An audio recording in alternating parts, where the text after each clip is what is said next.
공동체 기도 함께 기도하도록 합니다. 하나님 아빠 아버지, 한 주간 동안 은혜와 진리와 평강의 길로 인도해 주심을 감사드리며 마음을 다해 예배합니다. 우리 예배를 받아 주옵소서. 어떤 환경 속에서도 주님을 기억하고 말씀에 순종하며 주님의 은혜와 평안을 누리며 살게 하심을 감사합니다. 오늘 예배를 통하여 연약한 우리를 거룩한 보혈의 능력으로 온전하고 새롭게 하여 주옵소서. 주께서 우리를 사랑하사 우리를 죄에서 해방시켜 주시고 나라와 제사장 삼아 주셨사오니 주님이 나의 모든 것임을 잊지 않고 오직 주님 한 분만으로 만족하고 감사하며 믿음으로 살게 하옵시고 다시 죄의 종으로 살지 않고 오직 주님의 영광만을 위해 살도록 도와주옵소서. 날마다 긍휼하심을 받고 때를 따라 돕는 은혜를 얻기 위하여 은혜의 보좌 앞에 담대히 나왔습니다. 주님 앞에 엎드린 우리에게 한없는 은혜를 공급해 주셔서 그 은혜와 사랑을 힘입어 선한 열매를 많이 맺음으로 하나님 아버지께 온전히 영광 올려드리게 하옵소서. 말씀 속에 주님의 지혜와 능력이 있음을 믿습니다. 그 생명의 말씀으로 전신 갑주있고 날마다 어둠과 싸워 이기도록 도와주시옵고 항상 주님 다시 오실 날을 고대하며 가르쳐 주신 생명의 말씀, 계시와 예언의 말씀을 부지런히 읽고 듣고 지켜 행하며 그 말씀을 전하고 나누는 주님의 제자로 살게 하옵소서. 재난의 징조가 주님 다시 오실 날이 임박했음을 암시해주고 있습니다. 말씀을 깊이 깨닫고 그날에 주님 앞에 승리자로 설 수 있도록 깨어 준비하고 오늘 내게 맡겨주신 달란트의 사명이 무엇인지 잘 분별하고 사명을 잘 감당하여 잘했다 칭찬받는 자가 되게 하옵소서. 질병과 문제로 고난당하는 성도님들을 주님의 보혈의 능력으로 고쳐주시옵고 고민을 해결하여 주시옵소서. 주님의 약속의 말씀대로 주님의 이름으로 무엇을 구하든지 다 들으시고 이루어 주심을 믿습니다. 가정과 일터에 은혜와 평안을 허락해 주시옵고 복으로 채워 주시오며 악한 사탄의 시험과 코로나의 위기로부터 우리를 보호하여 주옵소서. 큰 영광으로 다시 오실 예수님의 이름으로 기도합니다. 아멘. 함께 나눌 말씀은 예수 그리스도의 계시입니다. 요한계시록 1장 1절에서 3절 말씀 함께 나누도록 하겠습니다. 큰 소리로 함께 합독합니다. 예수 그리스도의 계시라. 이는 하나님이 그에게 주사 반드시 속히 일어날 일들을 그 종들에게 보이시려고 그의 천사를 그 종 요한에게 보내어 알게 하신 것이라. 요한은 하나님의 말씀과 예수 그리스도의 증거 곧 자기가 본 것을 다 증언하였느니라. 이 예언의 말씀을 읽는 자와 듣는 자와 그 가운데 기록한 것을 지키는 자는 복이 있나니 때가 가까움이라. 아멘. 기도합니다. 감사합니다. 감사합니다. 우리가 하나님의 자녀가 된 것 그것만 생각해도 우리는 너무 뛸 듯이 기쁘고 감사한데 우리를 때를 따라 은혜의 길로 이끄시고 또 이렇게 영광의 주일을 예비하셔서 주님을 예배하고 주의 말씀을 통해서 주님을 만나게 하심을 감사하고 또 감사합니다. 날마다 이 생명의 말씀을 통해서 하나님의 마음을 온전히 읽을 수 있게 하여 주시고 깨달을 수 있게 하여 주옵소서. 그래서 늘 주님 안에 거하고 주님이 우리 안에 거하는 영적 신비를 매일 경험하면서 주님과 함께 손잡고 찬송하며 이 어둠의 세상을 이겨나가는 자가 되게 하여 주옵소서. 이 시간 더 큰 은혜 간절히 바라는 마음으로 이 예배 하나님 앞에 왔사오니 하늘문을 활짝 여시고 생명수를 폭포수와 같이 쏟아 부어 주옵소서. 성령으로 충만한 시간, 말씀으로 충만한 시간 되게 하여 주옵소서. 하나님의 능력으로 옷 입는 시간 되어져서 연약하고 지치고 상처받은 우리의 영혼이 치유되고 회복되는 시간이 되게 하여 주옵소서. 우리가 하나님 감사함으로 하나님 앞에 왔습니다. 우리는 그저 매일매일 감사로 살아가는데 한 주를 결산하면서 감사함으로 하나님 앞에 왔사오니 우리 감사 후에 더 놀랍도록 감사로 채워 주옵소서. 우리 삶 자체가 하나님의 영광이요 기쁨이 되어지도록 우리 모두를 하나님 이끌어 주시기를 기도합니다. 기도의 제목도 하나님 고민도 아픔도 다 짊어지고 무거운 짐 십자가 앞에 다 내려놓습니다. 주께서 모든 것 다 풀어주시고 해결해 주시고 길 열어주시고 뚫어주시기를 기도합니다. 하나님 아버지, 가정에서 예배하고 흩어져 예배하는 우리 사랑하는 성도들 어디에 있든지 불꽃 같은 눈동자로 살피시고 거기에도 놀랍도록 은혜를 폭포수와 같이 쏟아부어 주셔서 가정마다 처한 모든 곳마다 은혜가 풍성케 하여 주옵소서. 오늘 이 시간 귀한 말씀을 함께 나누고자 합니다. 들을 수 있는 귀와 깨닫는 마음 주시고 마음의 하늘이 기쁨으로 채워주시는 은혜의 시간이 되게 하여 주옵소서. 성령 하나님 함께 하시기를 예수님의 이름으로 기도합나이다. 아멘. 우리가 계시, 예언 이러면은 어렵고 좀 부담스럽지요. 근데 여러분들이 읽고 있는 성경 66권이 그게 계시의 책입니다. 그것이 모두 예언이에요. 계시라는 게 뭐냐면 하나님이 창세전부터 계획하고 섭리한 게 있어요. 그것을 하나님만 가지고 있으면 비밀이잖아요. 그 비밀을 누군가에게 보여주셨어요. 알게 하셨어요. 그걸 계시라고 그래요. 근데 그 받은 계시를 혼자 가지고 가만히 있으면 어떻게 되죠? 그 또한 역시 그 사람만 아는 비밀이 되는 거죠. 그 비밀을 선포해서 외친 거를 뭐라고 그래요? 예언이라고 말해요. 하나님 계획과 섭리 속에 담겨져 있는 것을 하나님이 꺼내서 누군가 택한 사람한테 알게 하셨어요. 그걸 계시라 그러고 그 계시 받은 것을 선포해서 전하고 가르친 것, 이것을 예언이라고 그래요. 그 예언을 기록한 책이 뭐예요? 성경이에요. 너무 쉽죠? 근데 우리가 잘 모르면 너무 어렵습니다. 그래서 우리가 잘 아는 아모스 3장 7절 함께 읽어봅니다. 주 여호와께서는 자기의 비밀을 그 종 선지자들에게 보이지 아니하시고는 결코 행하심이 없으시니라. 하나님이 자기의 비밀을 계시로 보여주셔서 알게 해요. 그럼 그 선지자는 그 비밀을 받아가지고 사명이 뭐냐면 가서 선포하는 거예요. 그 에스겔서 2장 3장에 나오죠. 에스겔이 하나님의 말씀을 받아요. 그 받고 먹었는데 먹기에는 꿀같이 달아요. 그런데 그 배에서는 쓰게 돼요. 근데 3장에서 에스겔한테 미션을 줘요. 너는 가서 파수꾼의 사명을 감당해야 돼. 내가 너한테 이 말씀을 주었으니까 사람들한테 전해야 돼. 네가 전하지 않아서 그 사람들이 죄 가운데 죽으면 그 사람들은 죽을 수밖에 없지만 그 죄값은 너한테 찾을 거야. 무섭지요? 그러나 내가 이 말씀을 선포했어. 그런데 그들이 이 말씀을 듣고 깨닫지 못하고 여전히 죄 가운데 살았어. 그럼 그들은 죄 가운데 죽어. 그러나 너는 책임 없어. 이렇게 말씀하셨어요. 이 계시와 예언이라는 것이 그런 능력이 있는 것이죠. 그래서 여호와께서 말씀하셨으니까 그 말씀을 누가 예언하지 않겠느냐. 하나님 말씀하셨고 말씀을 주셨는데 그걸 전하지 않을 사람이 누가 있겠느냐.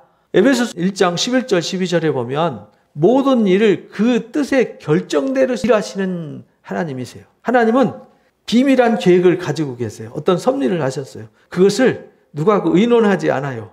그리고 이 일은 실수가 없어요. 완전해요. 그래서 하나님은 결정하신 일을 계획하시고 계획한 그 일을 알게 하세요. 그래서 그 뜻의 결정대로 일하시는 이의 계획을 따라서 이렇게 말씀하세요. 근데 그 하나님의 작정하고 계획한 그 계시의 말씀이 누구를 위한 거냐면 우리를 위한 거예요. 성경은 다 누구를 위해서 주셨어요? 네, 우리를 위해서 주신 거예요. 이게 인류의 가장 위대한 선물이죠. 하나님의 비밀을 담아서 거기다 주셨으니까. 그것을 요한계시록에는 7인으로 무한책, 봉인된 책 이렇게 가르쳐 주세요. 고린도전서 2장 7절에도 보면 은밀한 가운데 있는 하나님의 지혜, 은밀한 가운데 하나님께 있어요. 비밀이 감춰져 있어요. 근데 그것을 우리의 영광을 위해서 만세전부터 예비한 거예요. 그게 하나님이 비밀하게 계획하고 섭리해 놓은 게 있는데 그 비밀한 섭리와 계획이 누구를 위한 거냐면 우리를 위한 거예요. 근데 우리를 위한 그것을 알게 하셔야 되잖아요. 모르면 우리가 어떻게 그 말씀을 따라가고 그 약속을 지킬 수 있겠어요. 그래서 우리 영광을 위해서 만세전부터 결정하시고 결정한 것을 이 땅에 선포한 것이 예언이에요. 근데 계시하고 예언한 말씀을 기록해서 우리한테 줬어요. 그래서 성경 66권은 계시고 예언의 책이에요. 근데 그걸 책을 덮어놓으면은 이건 아무것도 아닌 것이 되는 거예요. 그래서 그것을 다시 예언하는 거예요. 그게 여러분들이 이 시간 듣고 있는 말씀이에요. 교회는 뭐 하는 곳이냐면 이미 계시와 예언으로 기록해서 주신 생명의 말씀을 다시 전하고 가르치는 것. 그러니까 계시는 두 가지가 있는 거죠. 계시와 예언은. 그러니까 계시의 역사는 끝났어요. 성경 66권에 하나님이 우리를 위해서 비밀한 계획을 다 담아서 줬기 때문에 이 책 외에 또 다른 책이 필요해요? 안 해요? 안 필요해요. 또 다른 책을 쓰거나 만들면 그 이단이 되는 거예요. 몰몬교가 몰몬교를 만들고 통일교가 원리강론 이런 거 만들듯이 뭘 다른 거 쓰면 그 이단이 되는 거예요. 성경 66권이 계시의 완성이에요. 완성된 계시를 우리에게 기록해서 줬어요. 그런데 기록해 준 그 말씀이 예언이에요. 예언이란 말이 무슨 말이냐면 미리 알려주는 게 예언이에요. 이미 지나간 역사도 예언이에요. 왜냐하면 아벨과 가인의 역사는 지금으로부터 수천 년 전 역사잖아요. 이미 지나간 과거잖아요. 근데 아벨과 가인을 통해서 우리에게 뭐 하고 있어요? 다시 예언하잖아요. 우리가 아벨 같은 사람 될 거냐 가인 같은 사람 될 거냐를 다시 말씀해 주신다 이 말이에요. 그래서 다시 예언하는 게 성경이에요. 그러니까 성경 말씀을 가지고 다시 예언하는 것이 어디가 돼야 되냐? 교회가 돼야 되는 거예요. 그러니까 교회는 하나님의 말씀을 다시 선포하는 거예요. 계시록 10장 11장에 보면 말씀을 받아먹고 다시 예언하여야 한다라고 말씀하시잖아요. 그래서 골로새서 1장 26절 27절에도 읽어봅니다. 이 비밀은 만세와 만대로부터 감춰졌던 것인데 이제는 그의 성도들에게 나타났고 하나님이 그들로 하여금 이 비밀의 영광이 이방인 가운데 얼마나 풍성한지를 알게 하려 하심이라. 이 비밀은 너희 안에 계신 그리스도니 곧 영광의 소망이냐. 그 비밀이 예수 그리스도예요. 근데 그게 영광의 소망이에요. 이 비밀을 알아야 되는 거예요. 그래서 오늘 본문 말씀에 예수 그리스도의 계시다. 예수님에 대한 계시고 또 예수님 안에 있는 계시예요. 우리는 그 계시의 말씀을 들어서 뭐 하는 자가 되어야 되냐면 알아야 돼요. 감춰졌던 건데 그 성도들에게 나타났잖아요. 나타나야 된다. 안 나타나면 안 되는 거잖아요. 나타나서 우리가 알아야 되는 거죠. 깨달아야 되는 거죠. 그리고 그 비밀이 이제 그 당시에 유대인들한테 1세기 공동체만 있는 게 아니라 지금 우리에게까지 지구를 한 바퀴 돌아서 이 이방 세계까지 전해지게 하고 그 풍성함이 나타나게 하셨어요. 우리 너무 감사하죠. 이사야서 42장 9절 읽어봅니다. 보라, 전에 예언한 일이 이미 이루어졌느니라. 이제 내가 새 일을 알리노라. 이 일이 시작되기 전에라도 너희에게 이르노라. 이미 성경에는 계시하고 계시한 말씀을 선포해서 예언을 했어요. 미리 알게 했어요. 그리고 알게 한 그 말씀이 그냥 알게만 하고 잊어버리면 안 되잖아요. 그 계시하고 예언한 말씀이 뭐 했어요? 이루어졌어요. 그리고 또다시 뭐예요? 새 일을 말씀하시는 거예요. 새 일을 말씀하시는 거예요. 그 일이 시작되기 전에 미리 뭐 하는 거죠? 알게. 미리 알려주는 이유는 왜 알려주죠? 준비하라고. 그래서 우리가 계시와 예언의 말씀을 듣고 하나님을 알게 해야 돼요. 그리고 하나님을 경배해야 돼요. 그리고 그 말씀으로 살게 해야 돼요. 그 말씀에 순종해서 뜻이 하늘에서 이루어진 것처럼 이 땅에 이루어지게 해야 돼요. 그것이 하나님이 하시는 일이에요. 그 일을 누가 하냐? 교회가 하는 거예요. 저와 여러분이 하는 거다 이 말이에요.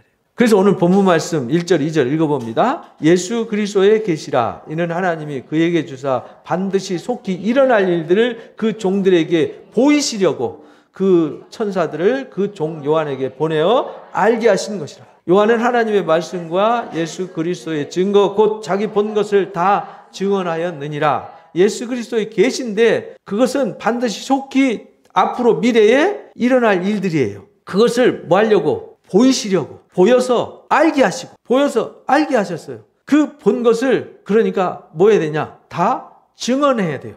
우리는 성경 66권 가지고 있는데 폼으로 갖고 있는 거 아니잖아요. 성경 66권을 부지런히 읽어야 되고 배워서 알아야 되고 그 말씀을 통해서 하나님을 경배하고 그 말씀의 진리를 따라가서 진리가 목적하는 바에 이르러야 되는 것이죠. 그게 아니면 뭐 성경 계시가 무슨 의미가 있고 그 예언의 말씀이 무슨 의미가 있겠어요. 성경 66권은 다 예언이고 뭐라고요? 계시다. 이걸 잊지 마시기 바랍니다. 어떤 것만 예언이고 어떤 것은 뭐 아니고 이렇게 생각하시면 안 돼요. 성경 66권은 다 나에게 써주시는 하나님의 편지이면서 나의 상태가 어떤지를 돌아보게 하는 거고 내가 앞으로 어떻게 살아야 할지를 미리 알려주는 말씀이다. 그러니까 다 예언이다. 예레미야서 23장 25절 읽어봅니다. 내 이름으로 거짓을 예언하는 선지자들의 말에 내가 꿈을 꾸었다 하는 말하는 것을 내가 들었노라. 이 또 이제 계시와 예언이라는 걸 잘 모르는 무지한 성도들에게 계시받았다고 속이는 가짜들이 등장한다는 거예요. 그러면서 예언이라는 이 잘못된 지식을 가지고 내가 예언한다라고 무슨 세상에 앞으로 무슨 일이 일어날 거다, 길흉화복을 점치고 또 세계 정세가 어떻게 될 거다라고 예언한답시고 떠드는 이상한 인간들 있죠. 다 가짜라는 거예요. 계시는 끝났어요. 계시된 말씀을 읽고 배워서 다시 예언하는 것이 우리가 하는 일인데, 다시 예언한다는 말은 성경 66권에 봉인된 이 비밀한 하나님의 말씀을 깨달아서 알아서 다시 선포하는 것이 예언이지 또 다른 예언은 없다. 그래서 에스겔도 말씀을 받아서 전하고 계시록 10장 11장에도 말씀을 받아먹고 다시 전하라고 그랬지, 성경 66권에 봉인된 책 외에 또 다른 책을 만들거나 받으라고 하신 적 없잖아요.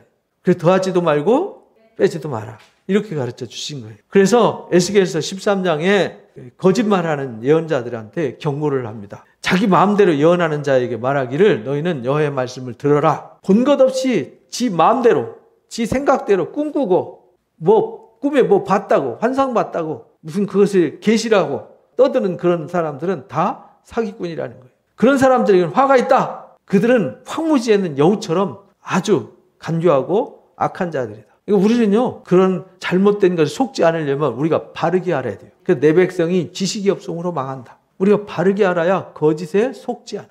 신명기 18장에 그럼 진짜인지 가짜인지 어떻게 합니까? 라고 말할 때 신명기 18장 20절에서 22절에 만일 선지자가 있다면 여호와 이름으로 말한 일에 뭐가 있어야 돼요? 증언이 있어야 되고 뭐가 있어야 돼요? 성취함이 있어야 돼요. 증언이 있다는 말은 성경 66권 계시의 말씀에 바탕을 가지고 있어야 된다. 계시와 예언의 말씀에 바탕이 되지 않은 말씀은 다 가짜다. 그래서 마태복음에 보면은 예수님이 오신 것도 다 선지자 이사야의 말씀을 이루려 합니다. 예레미야의 말씀을 이루려 합니다. 시편의 말씀을 이루려 합니다. 이렇게 꼭 거기다 토를 달아놓죠. 그리고 선지자들도 예언할 때 하나님께서 출애굽을 할 때 얘기를, 발람의 얘기를, 가인 얘기를, 아벨의 이야기를, 노아의 이야기를 들어서 설명하잖아요. 아브라함의 이야기를 들어서, 이삭의 이야기를, 야곱의 이야기를 들어서 설명하지 근거도 없는 자기가 만들어낸 얘기 쓰는 사람이 없잖아요. 그래서 성경에 증거가 없는 예언은 가짜다. 성경에 증거가 없는 계시는 가짜다. 근데 성경 66권의 틀에 맞아야 돼요. 성경 구절 몇 개 빼가지고 끼워 맞춰서 소설을 쓰면 그것도 가짜예요. 그렇게 증거가 없고 성취함이 없는 것은 지 마음대로 말한 가짜 선지자다. 이렇게 가르쳐 주셨어요. 그래서 우리가 성경을 읽고 듣고 뭐 하는 거죠? 배우는 거예요. 그래서 우리가 말씀을 깨달아서 우리가 진리 가운데 인도받는 것이죠. 그래서 계시나 예언의 핵심은 다 누구 얘기라고요? 예수님 얘기입니다. 구약성경, 신약성경 모두 다 압축하면 예수님이라는 한 분으로 압축되어집니다. 그 예수님이 곧 뭐냐면 사랑이에요. 그 예수님이 곧 뭐냐면 진리예요. 그래서 하나님께서 성령으로 예수님을 알게 하고 그 진리를 알게 해요. 그래서 진리의 성령을 보내주신 거예요. 그러니까 우리가 성령을 부음받았어요. 진리의 영이 내 안에 있어요. 그럼 누구를 알아야 돼요? 예수님을 밝히 알아야 되는 것이죠. 요한복음 5장 39절 40절 읽어봅니다. 너희가 성경에서 영생을 얻는 줄 생각하고 성경을 연구하거니와 이 성경이 곧 내게 대하여 증언하는 것이니라. 그러나 너희가 영생을 얻기 위하여 내게 오기를 원하지 아니하는도다. 성경 얘기는요, 다 누구 얘기냐면 예수님 얘기예요. 구약의 얘기가요, 다 예수님 얘기입니다. 마태복음 1장 22절 23절 읽어봅니다. 이 모든 일이 된 것은 주께서 선지자로 하신 말씀을 이루려 하십니다. 이러면서 동정녀 마리아 이야기를 꺼내요. 이사야서 7장 14절 얘기죠. 그러면서 요한복음 19장 30절에 십자가 지시고 마지막에 뭐라고 말씀하시죠? 다 이루었다라고 19장 30절에 말씀하세요. 다 이루었다 하고 돌아가셨어요. 뭐가 이룬 거지? 그랬더니 고린도전서 15장 3절 6절 읽어봅니다. 내가 받은 것을 먼저 너에게 전하였노니 이는 성경대로 그리스도께서 우리 죄를 위해서 죽으시고 장사 지낸 바 되셨다가 성경대로 사흘 만에 다시 살아나사 게바에게 보이시고 후에 12제자에게와 그 후에 500의 형제에게 일시에 보이셨다. 성경대로 이 말은 계시와 예언대로 이 말입니다. 예수님은 아무 때나 마음대로 오시는 것이 아니라 하나님이 만세전부터 작정하시고 계획하신 섭리를 따라서 때가 참에 이 땅에 오신 거예요. 그래서 성경대로 오셔서 십자가에서 죽으셨고 다 이루셨어요. 그리고 3일 만에 일어나셔서 또 이루셨어요. 그리고 가셨어요. 그리고 가셔서 뭘 보내죠? 성령을 보내주세요. 그것도 이루셨어요. 그리고 또 약속하셨어요. 뭐 한다고요? 다시 오신다고 약속하셨어요. 그래서 히브리서 8장 4절 5절에 보면 예수께서 만일에 땅에 계셨다면 십자가 지시고 부활하셔서 안 올라가시고 땅에 계셨더라면 율법을 따라 예물을 드리는 제사장이 있기 때문에 굳이 뭐 제사장 되실 필요가 없다. 그래서 이제 히브리서 7장에 멜기세덱의 반차를 쫓는 대제사장이 되셨다고 선언을 하잖아요. 그들이 섬기는 것, 이 땅에서 있는 제사장들이 섬기는 그 제사 직분과 제사는 하늘에 있는 것에 뭐라고요? 모형과 그림자다. 그 제사장들이 하는 일을 누가 하냐면 예수님이 하세요. 제사장이 무슨 일을 하냐면 백성의 죄를 위해서 양을 잡아서 피를 흘려서 속죄 제사를 드려요. 그래서 죄를 해결해 주잖아요. 그리고 번제로 하나님 앞에 온전히 드리고 하나님과 화목하게 하는 화목제를 드리잖아요. 예수님이 그 일을 하러 오셨다 이 말이에요. 예수님이 우리의 속죄물로 오셨어요. 그래서 예수를 믿으면 우리의 뭐가 다 사해져요? 죄가 다 사해져요. 예수를 믿으면 사망에서 어디로 옮겨져요? 생명으로 옮겨져요. 이제 내 것이 아니에요. 주님의 보배로운 피값으로 사셨어요. 내 것이 아니라 누구 거예요? 주님 거예요. 이게 번제란 말이에요. 그리고 이제 하나님과 내가 하나가 됐어요. 화목해졌어요. 내가 주님 안에, 주님이 내 안에 거예요. 그래서 주님과 내가 화목해졌어요. 하나님과 우리가 원수관계였는데 화목해졌어요. 그래서 화목제가 되신 거죠. 예수님 화목제물의 역할을 하신 거예요. 번제물의 역할을 하신 거예요. 속죄물의 역할을 하신 거예요. 그 일을 다른 제사로는 대신할 수 없기 때문에 당신 자신이 제물이 되셨고 제사장이 되셨어요. 그래서 한 번 제사됨으로 완전한 제사를 드렸어요.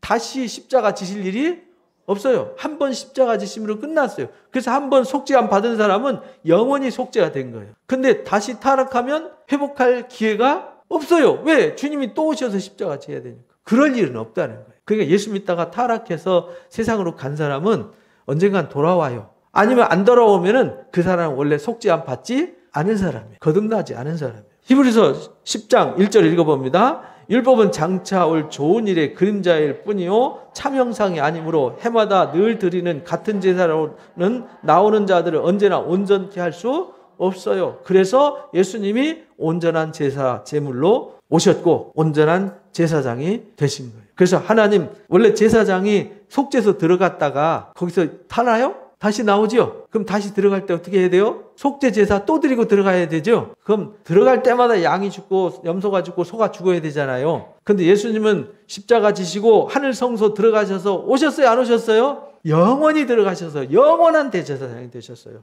그래서 여러분의 죄를 예수님이 사하시면 그 죄가 영원히 사해지는 거예요. 야, 놀라운 비밀이죠? 근데 이걸 누가 알겠어요? 이걸 몰라. 그래서 이게 비밀이에요. 이 비밀을 깨닫는 사람이 진짜 하나님의 아들들이 되는 거예요. 그래서 하박국서 2장 2절 3절 읽어봅니다. 여호와께서 내가 대답하여 이르시되 너는 이 묵시를 기록하여 판에 명백히 새기되 달려가면서도 읽을 수 있게 하라. 이 묵시는 정한 때가 있나니 그 종말이 속히 이르겠고 결코 거짓되지 아니하리라. 비록 더딜지라도 기다리라. 지체되지 않고 반드시 응하리라. 이 계시와 예언은요 이루시는 데 목적이 있는 거예요. 하나님의 말씀이 내 삶 속에 이루어져야 돼요. 주의 말씀이 내 영혼에 살이 되고 피가 되고 삶이 돼야 되는 거예요. 그게 안 되면 하나님의 말씀은 따로 있고 나는 따로 있고 뭐 교회 생활 따로 사회생활 따로 가정생활 따로 이거는요 가짜예요. 그렇잖아요. 여러분들이 한 사람이 다중인격자가 될 수는 없잖아요. 집에 가면 이 사람 되고 직장 가면 저 사람 되고 교회 오면 이 사람 되고 이러면은 그 이상한 거잖아요. 다중인격자. 여러분은 직장에 가도 하나님의 아들, 가정에 가도 하나님의 아들, 교회 와도 하나님의 아들. 교회에서 집사니까 집에 가서도 뭐예요? 집사가 돼야 되고 직장에 가도 뭐가 돼야 돼요? 집사가 돼야지. 거기 가면 잡사가 되면 됩니까? 주님이 어제나 오늘이나 영원토록 변하지 않은 것처럼 내가 어떤 상황, 어떤 환경, 어떤 처지에 있어도 다니엘처럼 뜻을 정하고 변하지 않아요. 사자굴에 들어가도 변하지 않아요. 다니엘의 세 친구처럼 풀무불에 들어가도 변하지 않아요. 그게 믿음이에요. 그래서 하나님 말씀 한 번 정했어요. 한 번 하나님 입에서 나왔어요. 이사야서 55장 말씀처럼 하나님 입에서 나온 말은 하늘에서 비가 내려서 그냥 안 올라가듯이 그 말씀이 반드시 뜻을 이룬다 이 말이에요. 비록 더딜지라도 반드시 이룬다. 그래서 우리가 예언의 말씀을 읽었으면요, 그 말씀을 받아 먹고 내 인격과 성품과 삶이 바뀌어져야지. 하나님의 말씀이 하늘에서 이룬 것처럼 이 땅에 이루는데 흙에서 이루어지는 게 아니라 어디서 이루어져야 돼요?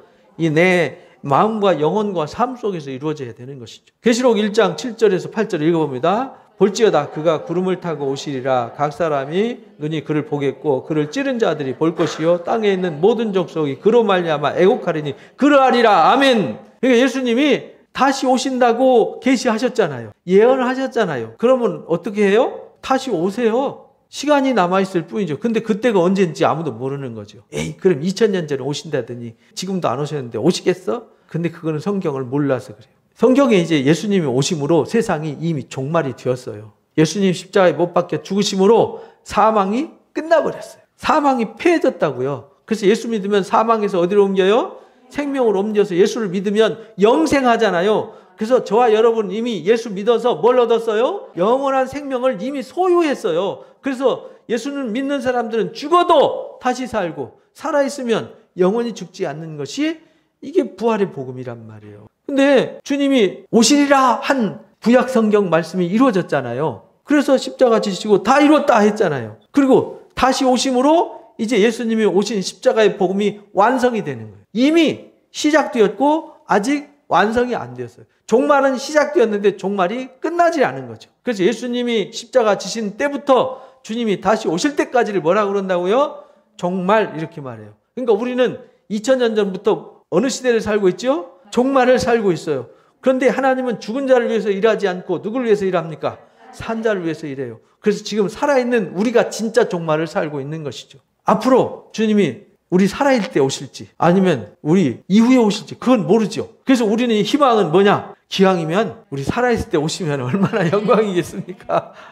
그래서 우리가 그런 소망으로 1세기부터 그런 소망으로 살았어요. 그러나 우리가 주 안에서 잠잔다 하더라도 결코 실망하지 마라. 왜? 다시 살아나서 주님 다시 오실 때 그들을 데리고 살아있는 자들과 함께 공중에서 주를 영접하도록 하시기 때문에 그거 걱정 안 해도 된다. 이렇게 가르쳐 주셨어요. 그것이 데살로니가 전서 4장 14절에서 17절 말씀입니다. 죽었다가 다시 살아나심을 믿는다면 예수 안에서 자는 자들도 하나님이 그와 함께 뭐 한다고요? 데리고 오신다.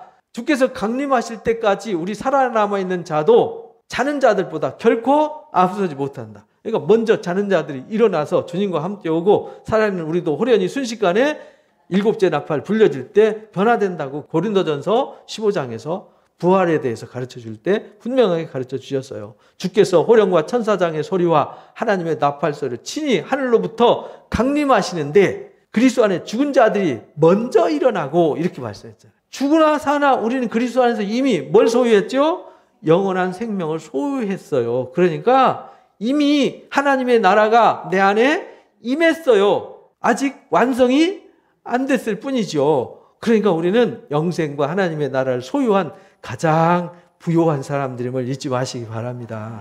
그래서 계시와 예언은 성경 66권이 전부라는 걸 잊지 마시기 바랍니다. 그래서 주변에 뭐 계시 받았네, 무슨 예언했는데, 뭐 환상을 봤는데 어쩌고 떠드는 사람도 있으면 절대 그런 사람들의 말에 귀를 기울이지 말고 다시 예언하는 말씀을 배우시기 바랍니다. 주님의 몸된 교회가 존재하는 이유는 계시와 예언의 말씀으로 다시 뭐하는 것? 예언해서 우리를 하나님 아는 사람이 되게 하고 하나님을 경외하고 그 말씀에 순종해서 그 말씀의 떡으로 살아서 주님 다시 오실 때 그 앞에 흠도 없고 점도 없고 티도 없이 온전한 자로 세우기 위한 것이다 라는 것을 잊지 마시기 바랍니다. 그래서 디모데 후서 3장 16절 17절 이건 뭐 유치원생도 아는 말씀이죠. 모든 성경은 하나님의 뭘로요? 감동으로 계시되었고 예언된 거다라는 것을 잊지 말아야 돼요. 목적이 뭐냐? 교훈과 책망과 바르게 함과 의로 교육하기 위해서. 이는 하나님의 사람으로 뭐하게 하려고? 온전하게 하려고. 그래서 모든 선한 일을 행할 능력을 갖추게 하기 위해서 다시 예언하는 거예요.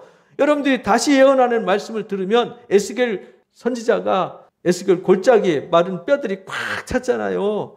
묻습니다. 인자야, 이 뼈들이 살겠느냐? 잘 모르겠는데요. 주께서 하실 거 아닙니까? 그 뼈들을 향해서 말씀을 선포해봐. 말씀을 선포했더니 이 뼈 저 뼈가 들어맞더라. 힘줄이 생기고 살이 덮이고 가죽이 덮이더라. 그러나 생기는 없더라. 근데 생기를 향해서 대언하라. 그랬더니 생기가 들어가는데 일어나는데 극히 큰 군대로 살아나더라. 이렇게 말씀하시잖아요. 그러니까 우리가요, 교회는 뭐 하는 것이냐? 마른 뼈와 같이 믿음도 없고 소망도 없고 사랑도 없고 약속도 없는, 하나님도 없는 사람들에게 생명수를 공급해서 죽은 영혼을 뭐 하는 것? 살려내는 곳이다. 생기의 말씀을 대언해서 죽은 영혼을 살리는 것이 교회라는 것입니다. 여러분들은 다시 예언하는 이 생명의 말씀을 듣고 다 살아나시기를 주님의 이름으로 축복합니다. 마태복음 5장 17절 18절에 보니까 예수님 온 목적은 율법을 폐하러 온 게 아니다. 구약 율법은 폐해졌어. 다 이룬 거야. 라고 말하면 그것도 역시 잘못 가르치는 거예요. 분명히 예수님은 폐하러 온 게 아니라 뭐 하러 왔어요? 완성시키러 왔어요. 그래서 구약의 율법을 통해서 인간이 죄인이구나라는 걸 알 수 있어요. 구약의 율법을 통해서 오리란 예수님이 이 땅에 오셨구나. 그래서 우리가 예수님이 온 것은 하나님의 계획과 작정 속에 비밀한 하나님의 뜻이 실현된 거구나. 이거를 성경을 통해서 아는 거지 뭘 통해서 알겠어요? 세상 책 읽어서 세상에서 무슨 강의 들어서 알겠어요?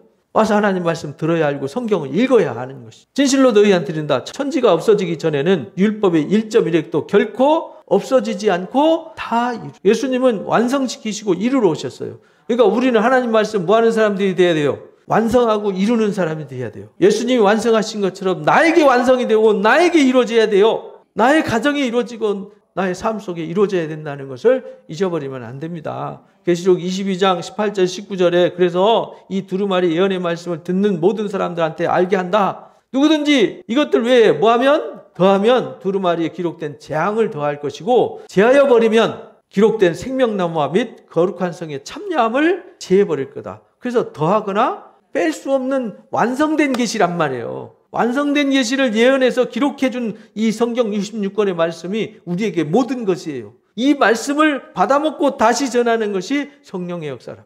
그래서 예수님이 말씀하신 걸 생각나게 하고 알게 하고 깨닫게 하고 그 진리 가운데 인도한다라고 명확하게 성경에 써있고 가르쳐주고 있어요. 그래서 이사야 48장 3절 읽어봅니다. 내가 예로부터 처음 일들을 알게 하였고 내 입에서 그것들이 나갔으며 내가 그것들을 듣게 하였고 내가 호련히 행하여 그 일들이 이루어졌느니라. 그렇잖아요. 알게 했고 나갔고 그것들을 듣게 했고 그렇잖아요. 듣게 해야지. 안 들은 말씀 이러면 아니 하나님 그 비밀을 안 알려주고 이루어지면 우리가 어떻게 거기 참여합니까? 이렇게 말할 수 있잖아요.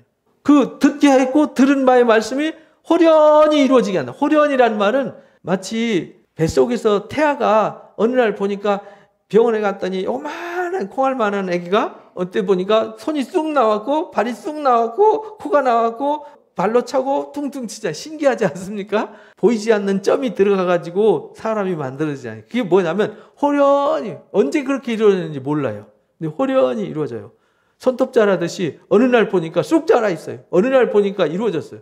여러분들이 이렇게 와서 다시 생명의 말씀을 공급받을 때 여러분도 모르는 사이에 이 자라나는 거예요. 성숙해지고 변화를 이루는 거죠. 안 듣고 안 읽으면 어떻게 돼요? 아무 일도 일어나지 않아요. 모래알처럼 그냥 있는 거예요. 신명기 4장 2절 읽어봅니다. 내가 너에게 명령하는 말을 너희는 가감하지 말고 내가 너에게 내리는 너희 하나님 여호와의 명령을 지키라. 뭐 하지 말고요? 가감하지 마라. 더하지 말고 빼지 마라. 12장에도 결론을 이렇게 가르쳐줘요. 읽어봅니다. 32절. 내가 너에게 명령하는 이 모든 말을 너희는 지켜 행하고 그것에 가감하지 마라. 계시의 말씀을 모세한테 줬어요. 모세가 자기 생각을 쓰면 안 되는 거잖아요. 모세는 계시받은 말씀을 다 전했어요.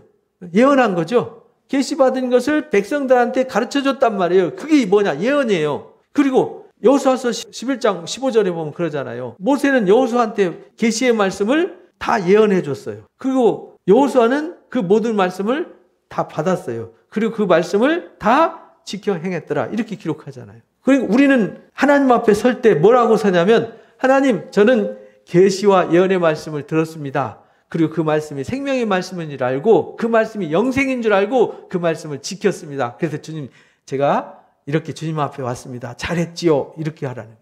근데 알지도 못하고 지키지도 않고 행하지도 않고 주님 앞에 와가지고 너 뭐 하다 왔냐 그러면 놀다 왔습니다. 이럴 거예요? 할 말이 없잖아요. 유구무원이거늘 이렇게 말해요. 왜? 성경 주었잖아요.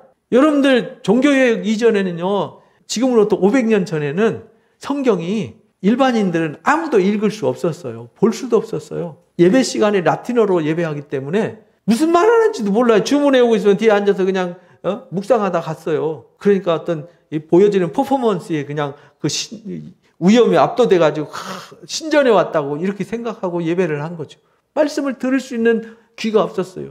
라틴어로 하니까 오늘 제가 라틴어로 설교하면 여러분 알아듣겠어요? 근데 그때 개혁하면서 독일 사람들한테 독일어 성경을 썼어요. 그 이전에 이미 14세기부터 위클리프 야누스 때 이제 성경 써가지고 번역하면서 그것 때문에 이제 화형당하고 막 무덤에서 파내서 막 참수하는 이런 일까지 생겼는데 그것이 불씨가 돼가지고요. 성경이 번역되면서 구텐베르그가 1450년에 인쇄술을 발명했잖아요. 그러고 나서 67년 후에 성경이 번역이 돼요. 그리고 그것을 금속 활자로 찍어서 일반인들이 볼 수 있게 되었어요. 그런데 그 이후로도 100년, 200년 후까지도요. 일반인들이 성경을 소유한다는 것은 쉽지 않은 일이었어요. 우리나라도 성경 소유하는 게 쉽지 않았어요. 그래서 성경을 번역해서 권서들이 지게에다 성경 지고 다니면서 성경을 팔았어요. 기도원 협회에서 성경 여러분들 학교에서 다 받았죠? 하늘색 표지에 시편과 복음서 말씀, 신약 성경 말씀 담긴 거. 그래서 다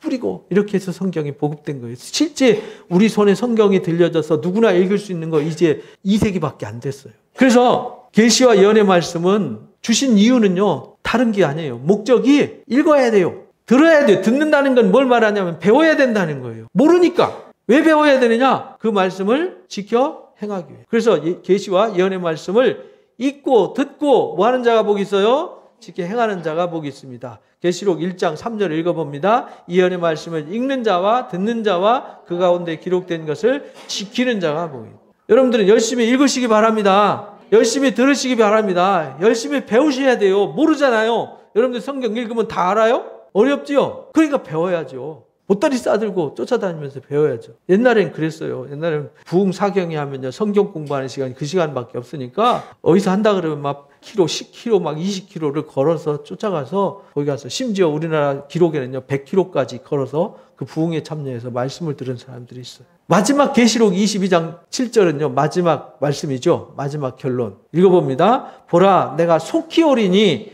이 두루마리 예언의 말씀을 지키는 자. 주님 오시는데 어떤 사람이 주님 앞에 서냐면 말씀을 뭐하는 자? 지키는 자. 계시와 예언의 말씀을 읽고 듣고 배워서 깨닫고 그 말씀으로 산 사람들이 그 앞에 서는 거예요. 아무나 서는 게 아니에요.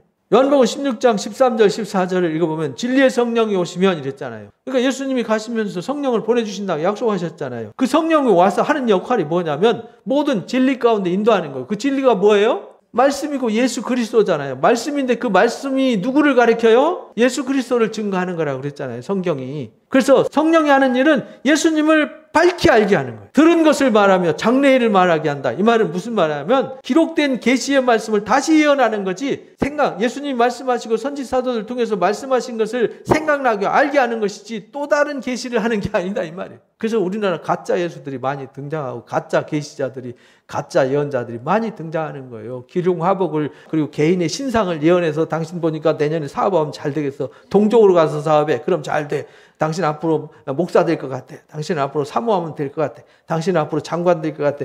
이런 건 다 점쟁이들 사기꾼들이에요. 그런 가짜에 속지 마시기 바랍니다. 성경은 그런 거 가르쳐준 적 없어요. 성경에서 그런 말한 적도 없고요. 무지하면 그런 사람들한테 코 껴갖고 이용당하잖아요. 우리는 무지한 자가 되지 말고 하나님 온전히 아는 자 되시기 바랍니다. 그가 내 영광을 나타낼 거다. 진리의 성령이 와서 누구의 영광을 나타내요? 예수님의 영광을 나타내요. 예수님의 영광을 누구를 통해서 나타내요? 말씀. 또 그 말씀이 뭐를 통해서요? 공중에서? 나를 통해서. 성령을 받았어요. 성령 부음 받았어요. 성령의 진리 가운데 인도해 주셨어요. 그럼 내 속에 뭐가 나타나야 돼요? 예수님의 영광이 나를 통해서 나타나야죠. 여러분 삶을 통해서 예수님의 영광이 드러납니까? 주변에 예수 믿는 사람들 보세요. 예수님의 영광이 보입니까? 오죽하면 개독교라 소리 듣겠어요. 개독교 소리 듣는 거기에 주님의 영광이 임하겠어요? 그러니까 우리는 개독교 소리 듣지 말고 저 예수 믿으려면 저렇게 믿어야 돼. 야, 나 교회 가려면 저 사람이 다니는 교회 가야 돼. 이런 말을 듣게 하는 주님의 영광을 나타내는 자 되시기 바랍니다. 나는요 예수님과 1대1로 교제하면서 주님을 닮아서 내 인격과 성품이 주님을 닮아서 주님의 영광을 드러내는 삶을 살아야죠. 가장 가까운 남편한테, 가장 가까운 아내한테, 가장 가까운 자식한테, 가까이 있는 부모님한테 나를 통해서 주님의 영광을 드러내야죠. 말씀이, 이 예언의 말씀이, 계시의 말씀이 내 속에 들어와서 능력으로 나에게 나타나야지. 어디서 나타나요? 목사한테 나타나고 여러분 구경하면 뭐 할 겁니까? 극장 가서 돈 내고 영화 관람 하러 왔습니까? 하나님 말씀은 누구를 위한 거라고요? 나를 위한 거라 그랬잖아요. 아까 에베소서 1장에. 그죠? 그래서 이사야서 44장에 보니까 하나님만이 구원자예요. 나는 처음이요 마지막이다. 나 외에는 다른 신 없어요. 하나님 외에는요 다른 신 없어요. 그러니까 하나님만이 신이에요. 그러니까 우리는 하나님만을 경외하고 하나님만 섬겨야 돼요. 근데 그 하나님을 섬기는 게 뭐냐? 그분이 하시는 말씀을 듣는 거예요. 근데 사람들은 눈에 보여지는 것에 영향을 받는단 말이에요. 그래서 이들이 나무 깎아가지고 쇠를 다듬어가지고 세워놔놓고 네가 나를 만들었다. 네가 나한테 복을 줘라. 내가 너한테 기도하면 네가 내 기도 들어줘라. 이러니까 하나님이 이 이사야를 통해서 비웃는 거예요. 내가 영원한 백성을 세운 이후로 나처럼 외치며 알리며 나에게 설명할 자가 누구냐? 될 일과 장차 올 일을 그에게 알게 해봐라. 그게 진짜 신이다. 그래서 내가 미리 알게 했고 이루었다라고 앞에 말씀을 배웠잖아요. 44장 6절에서 9절을 보니까 옛적 일을 기억해봐라. 나는 하나님이야. 나 외에는 신이 없었어. 너희 역사를 한번 더듬어 봐봐. 나 같은 얘기가 없어. 내가 시초부터 종말을 알렸잖아. 아직 이루지 않은 일을 옛적부터 보였잖아. 이루기를 나의 뜻이 설 것이라고 선언했잖아. 그리고 내가 기뻐하는 것들을 다 이루었잖아. 그리고 앞으로 내가 지금 이루고 있는데 이 새 일을 말하는데 이 일도 내가 이룰 거야. 동쪽에서 사나운 사람들을 내가 부를 거야. 근데 그게 누구였냐면 느부갓네살을 불렀단 말이에요. 아수를 불렀단 말이에요. 아수를 몽댕이로 쓰겠다 했는데 진짜 몽댕이. 아수를 세네온 삭도로 쓰시겠다 그랬죠. 부끄러움과 수치를 드러내게 하겠다. 갈대아 북방에서 끓는 기름가마가 부어질 것을 예레미야 1장에 예언하셨죠. 근데 그 뜻이 그대로 이루었잖아요. 나의 뜻을 이룰 사람을 부를 거다. 그래서 내 종 느부갓네살을 부를 거다. 내 종 고레스를 내가 택했다. 이렇게 말씀하시잖아요. 이사야 44장 45장에 예레미야서 27장에 말씀하시잖아요. 내가 말하였은즉 반드시 뭐 할 거예요? 이룰 거다. 계획했은즉 반드시 시행한다. 왜? 하나님은 죽은 신이 아니니까. 하나님은 살아계신 분이라니까요. 살아계신 하나님인데 형상이 없어요. 뭔만 하셨어요? 말씀만 하셨어요. 그래서 우리가 믿는 게 뭘 믿어요? 그 계시의 말씀과 예언의 말씀을 듣고 믿는 거예요. 그 말씀은 살아있어요. 운동력이 있어요. 우리 영혼을 찔러 쪼개고 변화시킨단 말이에요. 죄인을 의인으로 만든단 말이죠. 사망에서 생명으로 옮겨서 영생을 얻게 하고 하나님의 나라를 소유하게 한다 이 말이죠. 반드시 이룰 거다. 반드시 계획하셨은즉 반드시 시행할 거다. 이사야 48장에도 너희의 구속자시오 이스라엘의 거룩하신 이신 여호와께서 이른다 라고 17절에서 19절에 말씀하세요. 나는 내게 뭐하도록? 유익하도록. 하나님은 우리를 왜 부르셨냐면 이 계시와 예언의 말씀의 목적이 뭐냐면 우리를 뭐하게 하려고요? 유익하게 하려고. 우리를 괴롭히려고 부른 게 아니에요. 예수 믿어서 괴롭으면 잘못된 거예요. 예수 믿으면 뭐가 있어야 돼요? 기쁨이 있어야죠. 예수님 당신이 사랑이고 기쁨이고 희망인데 내 속에 그분이 있는데 우울하고 답답하고 짜증이 난다. 그럼 주님이 안 계시다는 뜻이잖아. 내 마음에 등불이 들어왔는데 어둠이 있다는 건 설명이 안 되는 거잖아. 나는 내게 유익하도록 가르치고 너를 마땅히 행할 길로 인도하는 여호와다. 내가 너를 인도하는 여호와다. 누가 이래요? 하나님이 나를 위해서 일하시잖아요. 내가 하나님을 위해서 일하는 게 아니라니까요. 여러분들이 하나님을 위해서 일한다고 착각하지만 하나님이 나를 섬긴다니까요. 그래서 예수님도 이 땅에 뭐하러 오셨어요? 섬기러 오셨다고 마태복음 20장에 말씀을 들었지 않습니까? 나는 이 땅에 온 목적이 섬김 받으러 온 게 아니야. 섬기려고 대속물로 주러 왔어. 천사들 또 왜 보냈어요? 섬기라고 보냈다고 히브리서 1장 끝절에 말씀하셨잖아요. 구원받을 후사들을 섬기라고 보내. 하나님도 일하시는데 누구를 위해서 하냐? 말도 안 듣고 징그럽게 말 안 듣고 속색이고 삐딱한 우리를 섬기러 왔다 이 말이에요. 얼마나 감사합니까? 데살로니가후서 2장 9절에서 12절에 보니까 그런데 문제는 사탄이가 할 수만 있다면 우리 마음을 둔하게 만들고 우리 마음을 미혹해가지고요 진리의 말씀을 못 듣게 한다는 거예요. 이 계시와 예언의 말씀 생명의 말씀을 못 듣게 한다 이 말이에요. 그래서 내가 준비 안 되게 해요. 하나님을 알지 못하게 해요. 그래서 하나님의 뜻으로 살지 못하게 사탄이가 역사한다니까요. 그래서 2장 9절부터 12절 읽어봅니다. 악한 자의 나타남은 사단의 활동을 따라 모든 능력과 표적과 거짓 기적과 불의의 모든 속임으로 멸망하는 자들에게 있으리니 이는 그들이 진리의 사랑을 받지 아니하여 구원을 받지 못함이라. 이러므로 하나님이 미혹의 역사를 그들에게 보내사 거짓 것을 믿게 하심은 진리를 믿지 않고 불의를 좋아하는 모든 자들로 하여금 심판을 받게 하려 하심이라. 그래서 하나님께서 사탄의 미혹을 받아서 탐욕과 이기심만 쫓아가는 사람들은 그 사람들한테 진리 줘봤자 마치 개나 돼지한테 진주 주는 거와 똑같다는 거예요. 마태복음 7장 산상설교에서 가르쳐 주셨잖아요. 그런 자들한테는 이 진리를 주지 말라는, 줘봤자 돌아서서 물고 뜯잖아요. 그런 사람들은 따로 묶는다는 거예요. 그래서 가라지는 따로 묶고 알곡은 따로 모으는 거예요. 그래서 계시록 14장에 추수를 하는데 모아서 드리는 추수와 진노의 포도즙들에 밟는 심판의 추수가 있는 거예요. 그래서 미혹을 하도록 사탄이가 미혹할 때 그걸 좋아하는 사람들은 그쪽으로 따라가요. 하나님이 그 미혹을 좋아하는 그 사람들한테 진리를 전해줘봤자 안 들어요. 그래서 진리의 사랑을 쫓는 자들만 따로 모으는 거예요. 여러분들은 진리의 사랑을 따르는 사람 되시기 바랍니다. 계시와 예언의 말씀, 생명의 말씀을 따르는 자 되시기 바랍니다. 그러면요, 우리가 변화받아서 그 앞에 서게 되는 거예요. 그래서 결론을 이제 데살로니가 전서 5장을 통해서 가르쳐 주셨어요. 그래서 우리가 계시와 예언의 말씀을 들었다면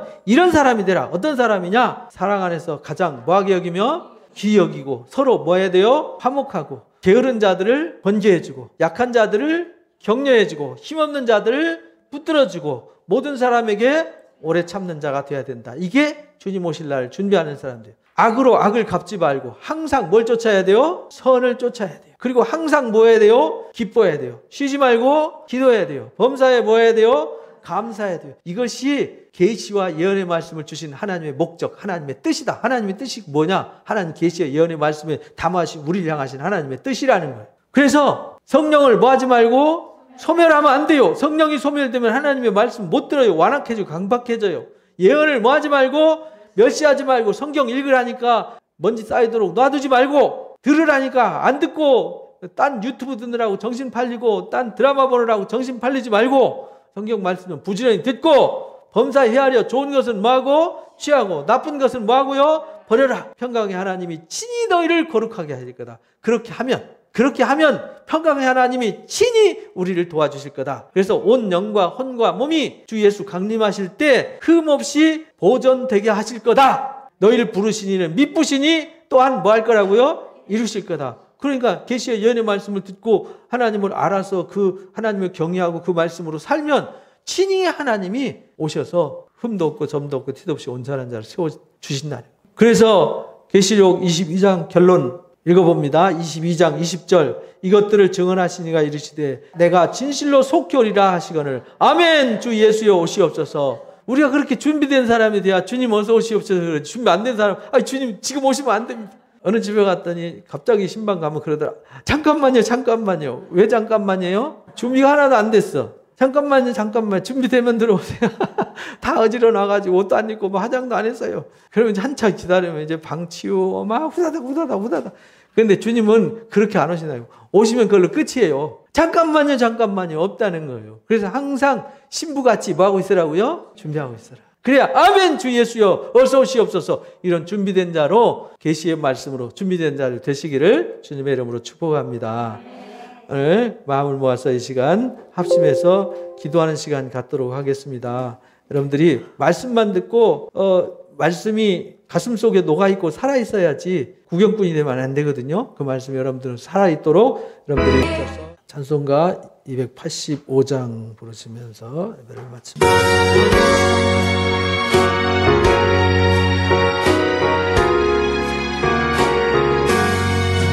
주의 말씀 듣는 날 장 이쁘고 높게도다 이 기쁜 마음 이겨서 온 세상에 전하노라.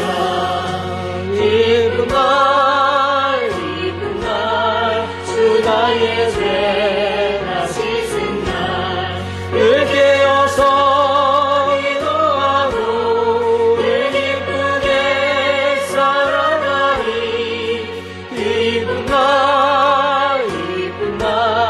주 나의 죄가 씻은 날 감사합니다. 하나님 아버지, 우리는 우리에게 주신 계시와 예언의 말씀, 성경 66권이 우리의 생명의 말씀임을 분명히 믿습니다. 다시 예언하는 이 생명의 말씀, 계시의 말씀을 가슴에 품고 이제 내 뜻으로 살지 아니하고 하나님의 뜻을 쫓아 살게 하여 주옵소서. 그래서 하늘 뜻이 하늘에서 이루어진 것처럼 내 마음과 영혼과 삶 속에 다 이루어지게 하여 주옵소서. 주님 오시는 그날을 늘 준비하는 자가 되게 하여 주옵소서. 그날에 흠도 없고 점도 없고 티도 없이 온전한 자들로 아멘 주 예수여 오시옵소서라고 찬송으로 서는 자들로 예비가 되게 하여 주옵소서. 지금 우리 주 예수 그리스도의 크신 은혜와 우리 아버지 하나님의 놀라우신 사랑하심과 보혜사 진리의 성령님의 교제 교통 인도하심이 계시와 예언의 말씀을 가슴에 품고 오직 예수 그리스도의 계시로 예수 그리스도로 말미암아 살아가기를 원하는 우리 사랑 누림교회 성도들 머리 위에와 이들 가정과 일터 이 나라 민족 위에 이 교회 위에 지금부터 영원토록 함께 하시기를 간절히 축원하옵나이다. 아멘.